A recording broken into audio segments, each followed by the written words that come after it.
এইখানে তোর দাদির কবর ডালিম গাছের তোলে, 30 বছর ভিজায়ে রেখেছি দুই নয়নের জলে। এতটুকু তারে ঘরে এনেছিল সোনার মতন মুখ, পুতুলের বিয়ে ভেঙে গেল বলে কেঁদে ভাসাই তবু। এখানে ওখানে ঘুরিয়া ফিরিতে ভেবে হইতাম সারা, সারা বাড়ি বুক ভরে এত সোনা মুখ ছড়াইয়া দিতাম।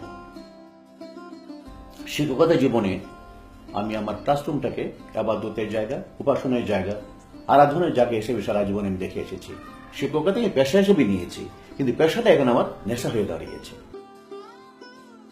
আমি খুব এনজয় করি, এই পড়াতে গিয়ে আমি খুব এনজয় করি, আমি খুব আনন্দিত হই, উৎফুল্লিত হই। যে mediocre teacher tells, good teacher explains, the superior teacher demonstrates, the great teacher inspires. আমি বলবো আসুন আমরা সবাই গ্রেট টিচার হই। A teacher should inspire, the students will be inspired by a teacher.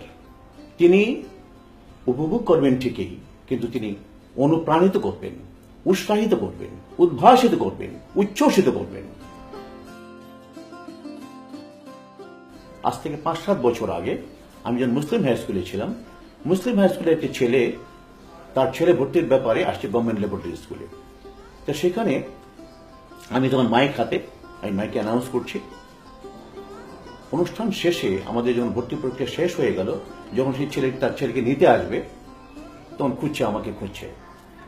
Sir, আমি তো তোমার ছাত্র ছিলাম মুসলিম হাই স্কুলে, আজকে আমার ছেলেকে এখানে নিয়ে আসছি, শুধু আপনার কণ্ঠ শুনে বুঝতে পারছি যে মোজাম্মেল স্যারের কণ্ঠ। 13 বছর পরেও সেই ছেলেটি আমার কণ্ঠ শুনে বুঝতে পারলো যে আমি মোজাম্মেল স্যারের কণ্ঠ, সেটা মোজাম্মেল স্যার বাংলা পড়াতেন সেই কণ্ঠ নিয়ে।